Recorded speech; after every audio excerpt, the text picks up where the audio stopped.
Oh, good morning, you sexy motherfuckers. Should we talk about Trump?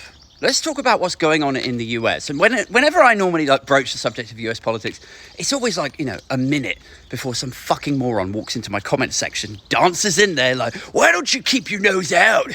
Why don't you talk about your own country? It's like, I will stop poking my beak in to American politics when America stops poking their beak into everyone. I mean, you get the idea.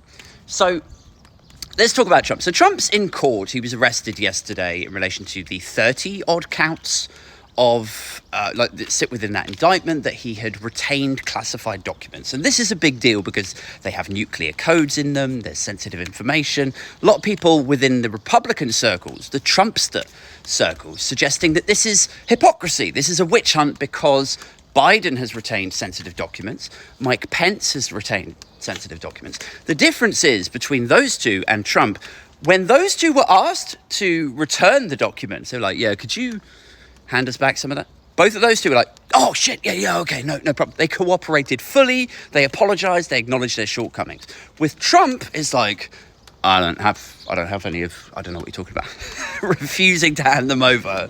They were like, you do have them, and if you don't return them, we will come in and raid you. He's like, no. Meanwhile, in the background, according to the testimony, he's bragging about this stuff. He's like, yeah, I totally got this stuff. Check it out. Don't tell anyone, though. Don't tell anyone that I got this. I could get into real trouble. So there's will, there's intent there. So that's what makes it different.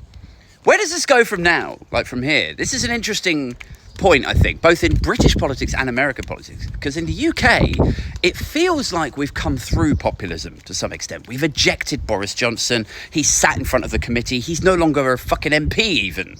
But in America, it's like we're just getting to the beginning stages of what would have been that committee. Now, with all of these court cases, these indictments, what we're reaching in both British and American politics is the point where right-wing, tub-thumping, blusterful populism meets reality.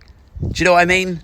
Like, it's easy to stand there behind a podium and go, oh, this is why everything's bad, and you should blame this guy, and I could fix everything, I could give you everything you ever wanted. It's easy to do that shit. But sooner or later, at some point, it doesn't matter if it's promises about Brexit, or if it's the blame game on immigrants, or like whatever it is, at some point, you as a populist will have to sit there behind a desk with a tape recorder and a judge or so, and lawyers saying, why did you do that? It says here, specifically, it says you're not allowed to do that. So why did you do it?